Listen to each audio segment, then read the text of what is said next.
In Cape, some schools, they are battling a shortage of teachers. This after the Education Department opted to not renew contracts. The provincial government has reportedly blamed this on a major budget cut implemented, of course, by National Treasury. South African Democratic Teachers Union Western Cape Secretary Sbongile Kwazi joins us now for more on that. Good to have you, and thank you very much for coming on this evening. Why are you upset about these cost-containing measures as a response to the 870 million deficit that the department in the province would be facing?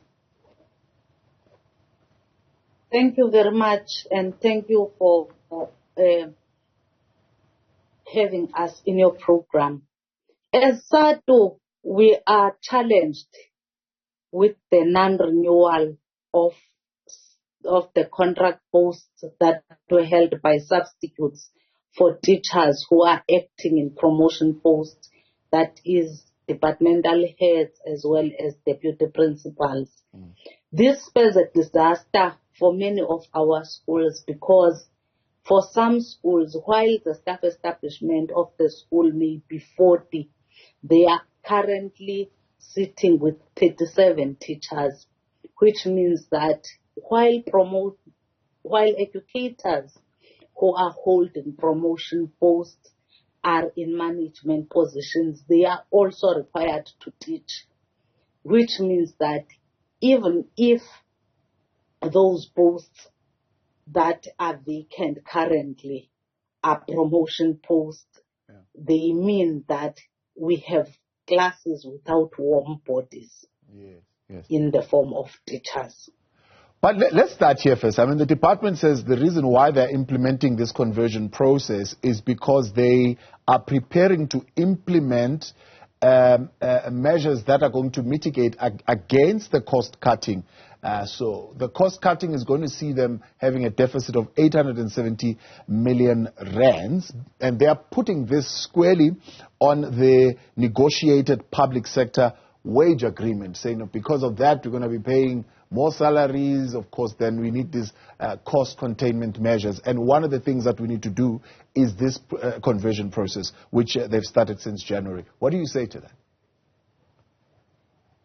Firstly, let me respond to the issue of the WCED blaming this on teachers' salaries. You must remember that through our negotiations in the PSCBC, public service workers didn't get an increase in 2020. And from 2021 and 2022, the increase that was received by teachers was 100 rands, 1,000 rands, which didn't even have an impact on their pensions. So it would be so unfair for WCED to believe that it didn't deserve to get a 3% increase last year. It would be so unfair for people who didn't get a real increase for a period of 3 years already. So we are not taking kindly to that. Secondly, this thing of cost containment measures is not a provincial thing. It's not only Western Cape whose budget was cut. All provincial budgets were cut. It's the way that they are dealing with it in the province that we have a problem with. Because we are such an unequal province, this will only affect our poor working class schools, who will not be able to be in a position to employ SGB appointed teachers, because most of the schools that are affected are poor working class schools who are no-fee paying schools, who are unable to raise funds to employ additional staff. And people must be aware that we are already sitting with overcrowded classrooms. You may also be aware that in the province we still have unplaced learners, and schools were urged to admit unplaced learners, although their schools were already full. meaning that for those schools that were already having overcrowded classes, to have a cut in your staff of 4 teachers, 6 teachers, 7 teachers, it means that the other teachers will be overburdened. So they're saying they're doing 4 things to mitigate the risk, right? One, they're saying they're supporting those schools to finalize their conversion process. 2, they are more regularly advertising vacancy lists. 3, they are supporting them to speed up the recruitment and selection processes and expediting appointments where schools have finalized these processes. And 4, they are extending the contracts of educators appointed in vacant substantive posts until the 31st of December 2024. Thank you very much for that. We don't dispute that the employer has started with conversions. Actually, that is a product of a collective agreement, because that is collective agreement 4 of 2018, where we said that all people who are on contract for 3 months or more should be converted.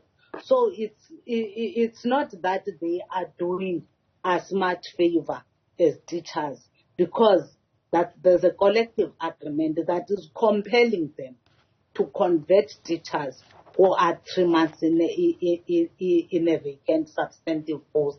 The only favor that we receive from the employer on this is on what we call a concession for educators who were imposed that they are deemed by WCED as not being suitably qualified.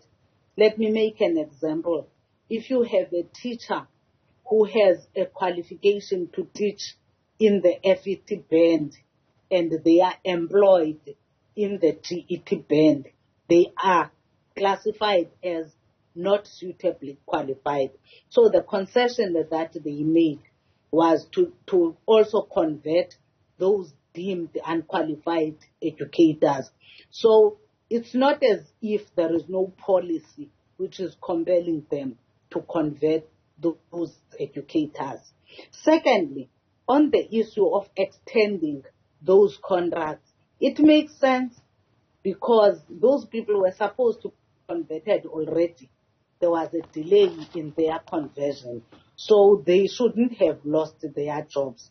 But the challenge is with posts that will arise post the 31st of March 2024. Let us make an example. If a teacher at a school should pass on tomorrow, it would mean that that school must wait for a bulletin to come out before they advertise that post, and that class will be left without a teacher.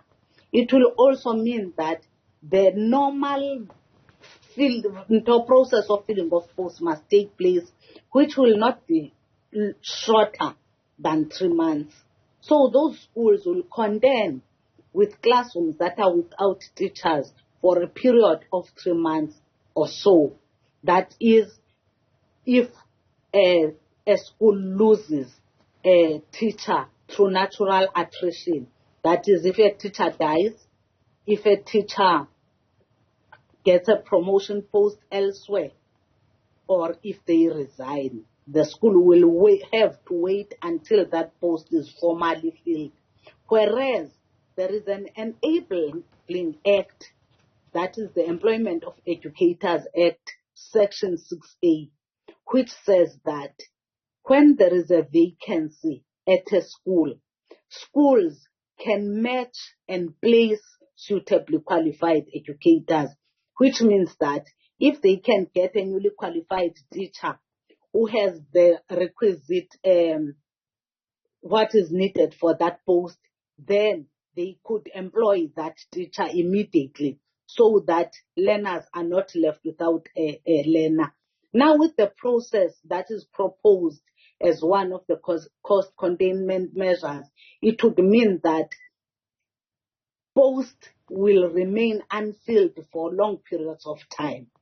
Secondly, they are saying the practice before 1st of April 2024 was for within the WCED, when a person is acting in a promotional post, that is departmental head and a deputy principal post, then they would employ a post level 1. When I'm speaking of post level 1, I'm talking about an entry level post, a person, so that the staff establishment of the school is maintained. So what they are saying now with this Circular 34 of 2023 is for posts of departmental heads and deputy principals who are acting in higher posts, they will not be filling those posts. That has resulted in some schools losing as much as 7 teachers, 6 teachers, 4 teachers. But when we are talking about promotion posts or management posts, that doesn't imply that those people are not teaching. For instance, a departmental head, although they are doing some management, yes, they are in a management position, they must still teach about 80% of the time. Right. Meaning that those schools are left without a teacher now who will be teaching 80% of that time. Yeah. And the load will be carried by the other teachers. So is that happening already? Yes, it started when the schools reopened this Wednesday. That's where the chaos started, with schools not able to cope. Let me tell you what the proposal that the employer is making. They are saying schools must introduce trapping. Yes. That is temporary revised education program. Trapping is the program that was followed during the COVID lockdown, when schools who have infrastructural challenges had to, where learners had to rotate when they are coming to school, meaning that some learners would come 3 days a week and others 2 days a week. But what is funny for us is that the same employer who is proposing that schools must use that trapping program again, they are spending a lot of money on what is called the Back on Track program, which is trying to reclaim the learning losses due to the COVID lockdown. So it's quite a contradiction for us. We are trying to reclaim learning losses, and we are encouraging, on the other hand, schools to still implement that trapping system. Let me keep you on for a little while, Sbongile. Just stay with me. I need to take a break, and we'll continue in just a moment. South African Democratic Teachers Union Western Cape Secretary Sbongile Kwazi there. Back in live with you tonight, here in Focus, and thanks for staying on. Let's continue. South African Democratic Teachers Union Western Cape Secretary Sbongile Kwazi joins us now for more on this. Are you not putting the blame on the wrong sphere of government? That this actually should have been an issue that you're raising with national, because the cuts are coming from there? No, we believe that this could have been managed differently, because these cuts, budget cuts, are not only happening in the Western Cape. All provincial budgets, as I said initially, have been cut, but other departments haven't seen it fit that they terminate contracts in trying to address this challenge. We've come up as Sadtu with proposals to the employer. I've just spoken about the board program, that is Back on Track program, which is costing the department a lot of money.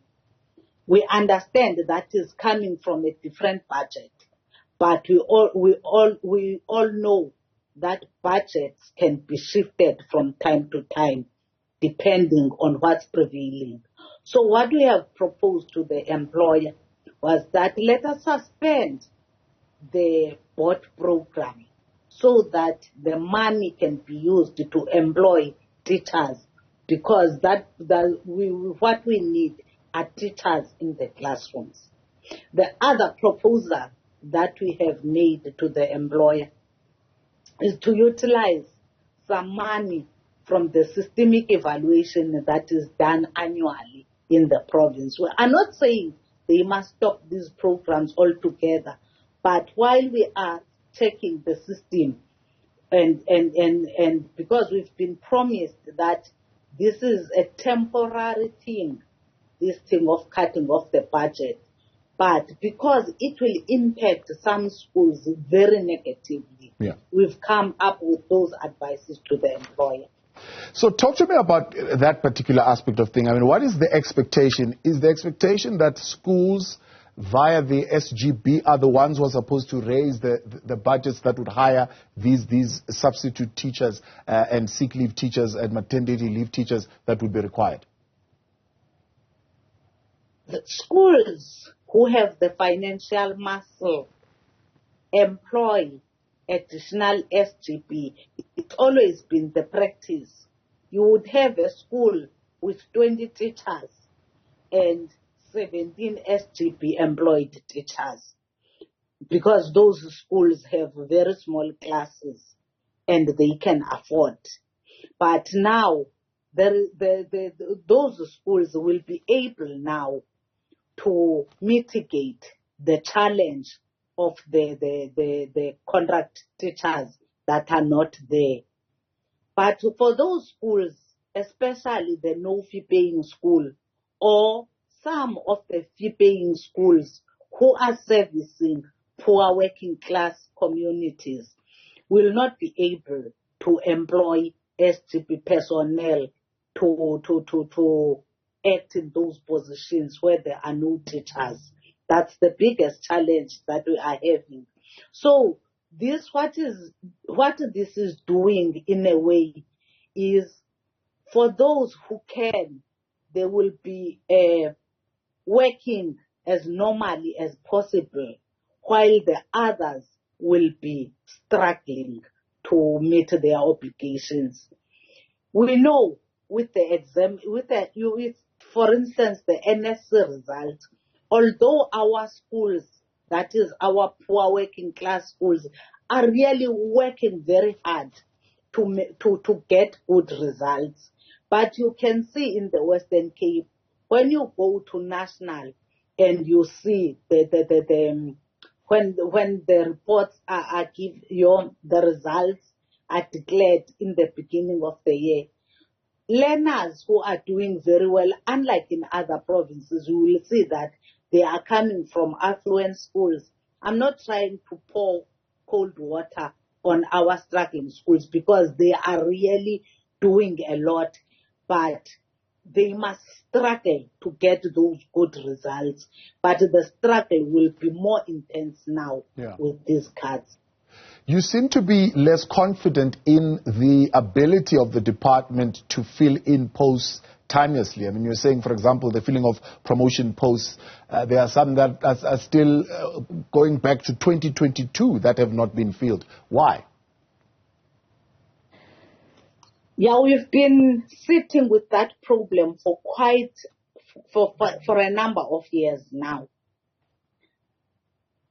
The challenge we've identified as being with sometimes the school governing bodies, who, after the process of filling of posts, if they don't favor, for instance, the candidate who made it, they will not send the documentation to the department.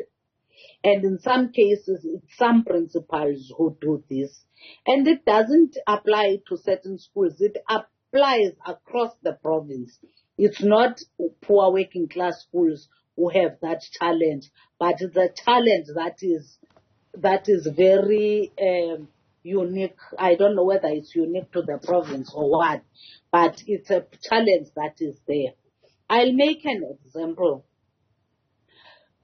If there were, from the vacancy list of 2022, in February, although there were 500 and something posts advertised, at the end, in February this year, 1/3 of those posts were not yet filled. It's worse now with the vacancy list of 2023. More than 50% of those posts were still unfilled in February. So what we are saying that if they were sitting with all these vacancies from 2022 and 2023, what's going to change now in 2024 that they will be able to expedite the process? And from us as a union, not only Sadtu, all unions, what we've been saying was for the department to apply consequence management, because there are officials who are responsible to make sure that posts are filled speedily, but they have not been implementing consequence management as we have been telling them to. Sbongile Kwazi, let me appreciate you and thank you very much for highlighting these issues with us here this evening. South African Democratic Teachers Union Western Cape Secretary there, Sbongile Kwazi.